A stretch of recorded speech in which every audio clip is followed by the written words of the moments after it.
It all began with a denim-clad Scott Hall wading his way through a WCW Monday Nitro crowd in Macon, Georgia. We knew him better as Razor Ramon in WWE, the super slick four-time Intercontinental Champion, but he was Razor no more. Instead, he was a different type of bad guy. Hall declared to the astonished fans in Macon, "You people, you know who I am, but you don't know why I'm here." In that moment, very few TV viewers or arena revelers could have fathomed the magnitude of exactly what Scott Hall was representing the start of. The army of black and white darkness would swell exponentially over time, becoming synonymous with not just 3 words, but 3 letters. The NWO. The New World Order was just the medicine that mainstream American wrestling had needed, injecting cool into the colorless and danger into the dreck. Suddenly, those black t-shirts, that sense of chaos, the idea that weekly wrestling could be an event, it changed professional wrestling as we all knew it. Let us look back at the original NWO, before it broke off into splinter groups and weaker derivatives. Let's examine the members of the original group that existed from summer 1996 to spring 1998. Who they were, what they've done since, and where they are now.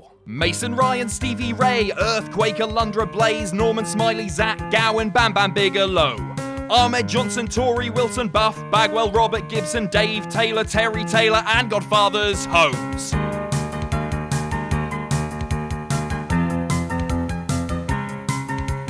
Dwayne Gill, Adam Bomb, Michael Hayes, Cor Von, S.A. Rios, Jim Manai, the manager from Kai and Tai, Jim Powers, Francine, Jack Swagger, Mean Gene, Fat Chick Thriller, Duke the Dumpster, Oklahoma Manta. What happened to that wrestler? Some were main eventing, which leaves me lamenting. What happened to that wrestler? Some since long forgotten, but their memories live on. Scott Hall.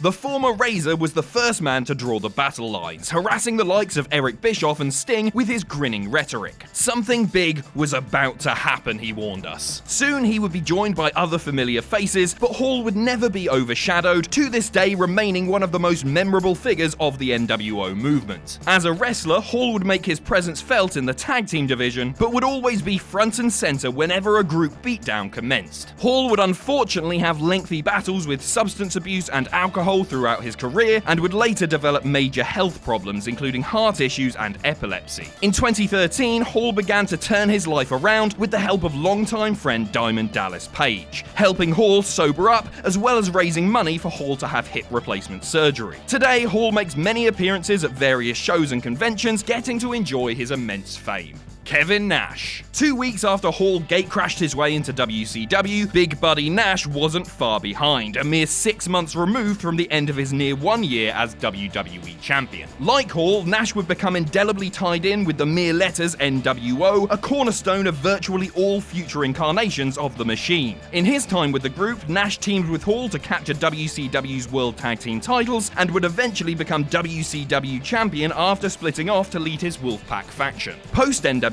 Nash would remain a visible figure in the industry, engaging in world title feuds with Triple H in WWE and Jeff Jarrett in TNA. As recently as 2011, Nash was involved in a major WWE storyline, battling both Helmsley and CM Punk, beginning at that year's SummerSlam. Nash, like Hall, makes guest appearances for a variety of promotions, and has made for a very blunt speaker in various shoot interview releases. Hulk Hogan. Go figure that the best promo of the immortal Hulk Hogan's career would come on the day he turned heel. Hogan's self-revelation as the NWO's third man at the 1996 Bash at the Beach was a paradigm shifter like nothing ever seen before. Hogan took to the villainous role with renewed energy, eschewing the Pepsodent smiles and cheerful energy in favor of self-serving monologues, clear underhandedness, and a mean streak that hadn't been seen in years. Hollywood Hogan was a necessary reinvention of a Hulkamania that had gone bad like sour milk. Hogan would maintain his major profile long after the NWO's dying days, becoming WWE champion in 2002 on the strength of a well-received nostalgia run, spurred by an ungodly reaction to him at WrestleMania 18 in Toronto. Hogan found it hard to duplicate that magic in later runs both through WWE and TNA. Today, he works to try to live down regrettable comments he was recorded making earlier in this decade, though WWE, after disavowing him in 2015, had him appear at the controversial Crown Jewel event, as well as recently on WWE Raw to celebrate the life of his friend Mean Gene Okerlund.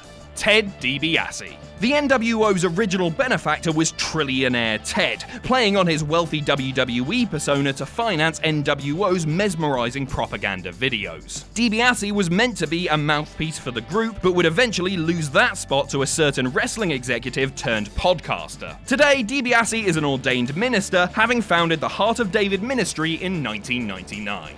The Giant. Paul Wight was once a much thinner, caveman-haired Goliath that seemed to be one of WCW's best possible weapons against the NWO belligerents. That is, until he joined the group on Labor Day 1996, adding unfathomable power to the cause. The Giant would last only 4 months with the group before expulsion, and would spend 1997 and the first part of 1998 working to destroy the faction he once aided. Giant would become more known for his 2-decade and still going run with WWE as The Big Show. Today, 46-year-old Big Show is mostly semi-active, but has wrestled alongside Sheamus and Cesaro on the SmackDown brand.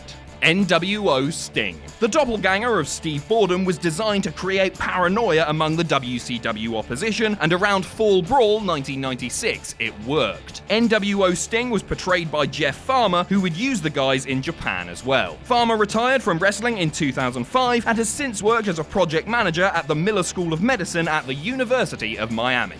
6. Technically the group's 7th member, though 6 is what you get when you add 1 to 2 plus 3, get it? Sean Waltman followed Clickster's Hall and Nash into WCW and would soon gun for the company's secondary titles, including the US and Cruiserweight. Infamously, Waltman would be fired from the company via FedEx in the spring of 1998, freeing him up for a memorable WWE return under the name X-Pac. These days, Waltman remains a popular figure for several generations of fan and wrestler alike, whether the influential junior heavyweight is taking to the ring once more, or thoughtfully interacting with fans on Twitter. Vincent. The name was a rib on former boss McMahon, a McRib then, but we immediately recognise the man as Virgil, former DiBiase bodyguard turned underdog fighter. In retirement, the man we know better as Virgil has become both a meme and a social media sensation through his shameless autograph hawking and his insistence on making a certain type of money. Miss Elizabeth. Elizabeth seemed to still harbour feelings for ex-husband Randy Savage and was quite conflicted when she was essentially dragged into the NWO in the fall of 1996, though her mood would change once Savage came aboard. Sadly, Elizabeth Hewlett would pass away in May of 2003 at the age of 42, a result of drug and alcohol toxicity. Nick Patrick. The NWO acquired their own referee, bringing in the corrupt Kenny Powers lookalike to give them an unfair advantage. Patrick would migrate over to WWE after the WCW buyout of 2001, remaining visible up until he was released from the company in 2008. Patrick now is all but retired from wrestling, save for occasionally officiating at local events in the Alabama/Georgia area. Eric Bischoff. Eazy-E left the announce booth in order to fulfill his true potential of being the most punchable evil boss in any form of scripted media. Bischoff balanced his on-screen characterization with running the day-to-day operations of WCW before being removed from the latter role in the summer of 1999. Bischoff would reprise his smarm-filled role in both WWE and TNA. Outside of wrestling, Bischoff has produced television series with partner Jason Hervey, mostly in the reality TV genre. Bischoff has also produced online casino games with company MX Digital. You can hear Bischoff today on the MLW radio series 83 Weeks with co-host Conrad Thompson.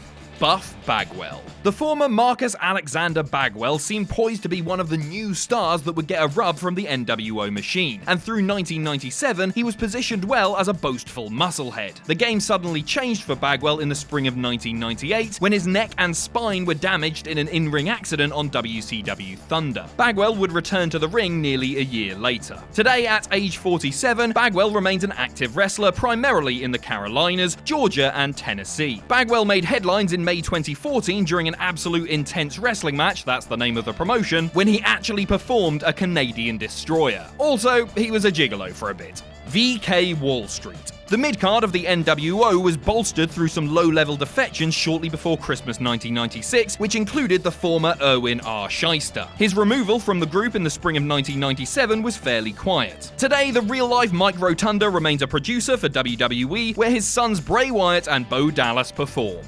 Big Bubba Rogers. Rogers wouldn't be long for the group, being taken out early in 1997 after an attack by an unknown assailant. Rogers would briefly feud with the NWO before returning to WWE in late 1998, once more becoming the Big Boss Man. Ray Traylor would wrestle sporadically up until his death from a heart attack in September 2004, aged 41. Scott Norton. Norton joined simultaneously with Rogers and would be most visible alongside Bagwell under the intriguing team name of Vicious and Delicious. Norton would split his time between WCW and New Japan, winning the IWGP Heavyweight title in September 1998. The fearsome powerhouse still wrestles on a semi-active basis, even facing modern indie names such as Joey Ryan, Bull James, and Joey Janela. Masahiro Chono. Chono would also be the founder of the NWO's Japanese chapter, but his initial foray into the group came on the night that Rogers and Norton joined. Chono wouldn't make too much of a splash with the group stateside, instead serving as a focal point for the New Japan version. Chono has been inactive since 2014, following a brief period working for All Japan. Macho Man Randy Savage. Savage joined the group in February 1997, concluding a brief period in which he didn't pick sides as something of an agitated mercenary. For much of 1997, Savage would feud with Diamond Dallas Page, a rivalry that spawned a handful of truly excellent matches, the very best of Savage's career. Acrimony with Hogan, on screen anyway, would play a part in the 1998 splitting of the group into factions. Savage's days as a wrestler were limited from there, officially retiring in early 2005. In May 2011, Savage would pass away of heart disease while driving with his wife in their Jeep Wrangler. The legendary Macho Man was 58. Dennis Rodman. At the height of Rodman's fame as a flamboyant and troublemaking celebrity, the then Chicago Bulls power forward began palling around with Hogan, adding a certain element of sleazy stardom to the group. Rodman would go on to wrestle at a couple of Bash at the Beach events alongside Hogan. Today, the 5-time NBA champion and Pro Basketball Hall of Famer has made headlines for his diplomatic visits to North Korea. Okay.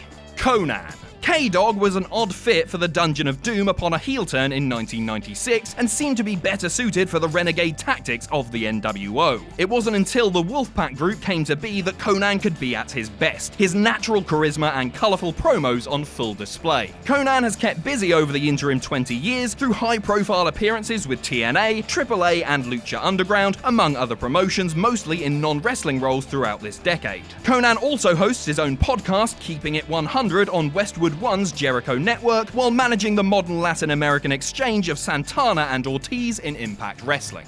Curt Hennig. By the time Hennig joined the group at Fall Brawl 1997, the NWO was losing its luster, as were the shocking turns that led to new members joining. Nonetheless, Hennig was pressed into the group after double-crossing the Four Horsemen and would feud with both Ric Flair and eventual signee Bret Hart in the months that followed. Hennig found his true calling as leader and lead singer of the West Texas Rednecks, proclaiming that rap, in his eyes, was indeed crap. After brief later runs in WWE and TNA, Hennig unfortunately passed away in February 2003 of acute drug intoxication, aged 44.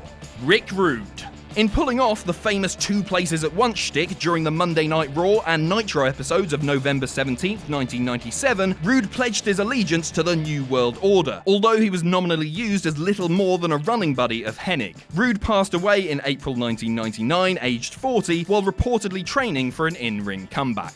Louis Spicoli. The troubled but gifted Spicoli went from WWE enhancement talent of the early 90s to getting a chance to prove his capabilities, first through a respectable ECW run, followed by a turn as Scott Hall's bumbling sidekick. His WCW run would be short-lived, as in February 1998, Spicoli overdosed on somas and wine at the age of 27. Dusty Rhodes. No disrespect meant to the American dream, but this was how you knew that the NWO had jumped the shark. Beloved wrestling icon turned colourful announcer Rhodes had no reason to join the mercenaries, but there he was, turning on Larry Zbyszko. Rhodes would continue to provide his knowledge and instincts through various backstage roles in places like TNA, WWE, and FCW/NXT before his June 2015 passing at the age of 69. Rhodes' legacy lives on through his sons Dustin and Cody, the latter of whom dedicated his 2018 NWA World title win to his iconic father. Bryan Adams. Like Rude, Adams left WWE following the Montreal Screwjob, headed for WCW's Green Pastures. His induction into the NWO was rather casual, as he just randomly showed up on Nitro and struck Bret Hart to signal his joining. Adams would fare better as a member of Chronic with Brian Clark 2 years later, reinventing himself as a laid-back hired gun. Adams would pass away in August 2007 at the age of 43 after mixing several painkillers and sedatives.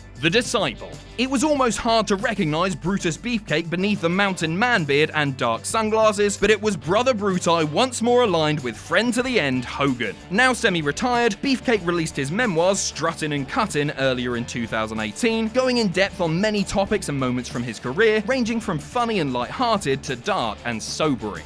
And finally, Scott Steiner. It wasn't until the master of the Frankensteiner joined the group that we got the most interesting version of Steiner. The short-haired, impossibly muscular Big Popper Pump that spoke of his insatiable sexual appetite. Today, it's almost unthinkable that he once existed in any other form, aside from the intimidating and boastful and hilarious muscle man that we've known for the past 20 years. Still semi-active at 56 years old, and still much buffer than you or I, Steiner is also in the restaurant business. In 2016, he franchised his own Shoney's, a family-style diner in Ackworth, Georgia. When the establishment officially opened in April 2016, a group of former in-ring peers were there for the occasion, including Brother Rick, Buff Bagwell, Jeff Jarrett, and both outsiders. So that's all from me. Thanks for watching, and you can follow me on Twitter here. If you enjoy what we do here at Cultaholic, you can pledge to our Patreon. That's patreon.com/Cultaholic. And most importantly, don't forget to hit subscribe and join us.